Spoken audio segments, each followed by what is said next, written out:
mayhem, panic. Oh, settle down. Everything's going to be fine. 2 weeks after announcing his resignation from Congress, House Speaker and weeping Cheeto John Boehner says he'll hang around until Republicans can find a successor for him. That's because on Thursday, an actual day of the week, Katherine, the guy who had the most votes, House Majority Leader and hair care specialist Kevin McCarthy, bailed. I hope he doesn't want to make voting for Speaker a tough one. I don't want making voting for Speaker a tough one. I don't want to go to the floor and win with 220 votes. I think the best thing for our party right now is that you have 247 votes on the floor. If we are going to be strong, we got to be 100% united.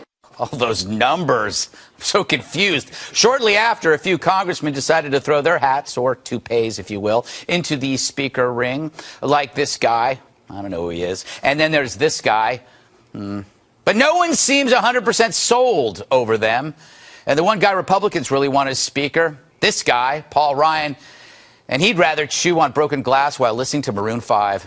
And who could blame him? Congress approval rating is lower than an inchworm's ankles. And bipartisanship went out with Tip and Gip. So let's think outside the box. Who'd really make a great speaker?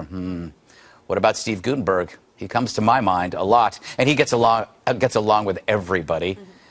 Of course, William Devane. People are buying gold and silver like there's no tomorrow. He says jump, we say how high, because he's William Devane. Carl Weathers, remember him? Apollo Creed. A speaker should wear stars and stripes boxing shorts at all times. Or how about President Camacho from Idiocracy?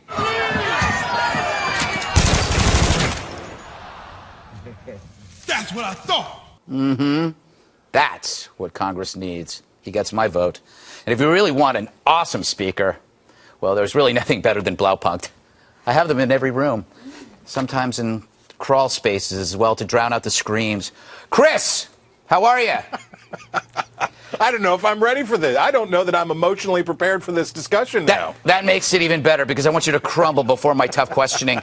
Chris, is all this chaos? It seems like, at least here where I work, everybody's running around like this is a huge, huge deal. I don't understand it. Is this a bad thing, all this chaos in the House and wherever?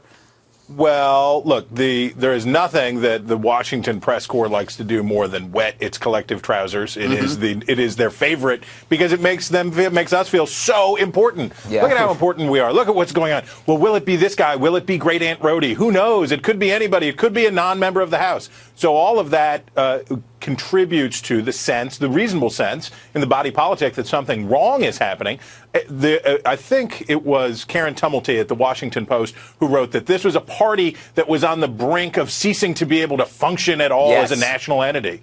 And you say, well, now calm down, because the reality is this is what the House of Representatives was designed to do. It is designed to be as close to the people as possible. It is the cushion. It is the bumper on the federal system that allows the will of the people to work its way out. How do the people feel about the entrenched, entitled elite, those who are in power?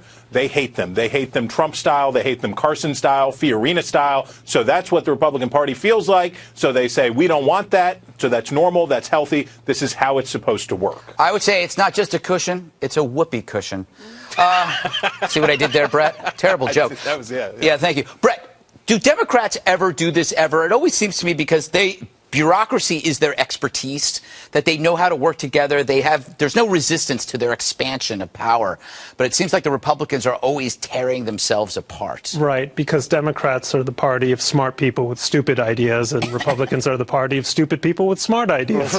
So there you go, and that's what they're doing. I mean, I agree with what Chris said up to a point, but these parties are not supposed to have a nervous breakdown in full public view. Look, the truth is the person the Republicans most want as Speaker of the House is Nancy Pelosi. And they should get her. And the Freedom Caucus should just own up to the fact that they want to be a permanent minority so that they can complain constantly about those evil Democrats, but they don't want the responsibility of having to govern and having to compromise within their own caucus. You know, in a way, it's like the people that you're talking about in the Republican Party, they're like a virgin who keeps fantasizing about a threesome. And when the opportunity arises, they run away because they don't want the responsibility of satisfying that number of people. So it's always better to sit on the fence as I mix my metaphors and gross out Katherine.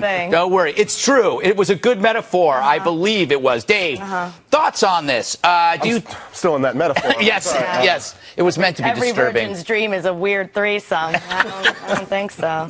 It was for me up until 3 years ago. All right, well. There's something going on here that is very interesting. I don't know what the bigger who was it? I think was it Rubio when he announced that the speaker that Boehner was stepping down and the crowd went nuts. Yeah. I was like, when I was a kid, Republicans didn't hate the Republican establishment like this. People weren't like booing Bob Dole when he went out. Yes. You know what I mean? Like there is real anger now in like the Tea Party base or whatever you want to call it, that, like you said, it might be somewhat misdirected, but I think that's the reason they don't want to be in there, because they have to deal with this. Yeah. As soon as you take over, everyone hates you. Yeah, but the problem is that no one's selling the job, Joanne. They keep saying it's a thankless job.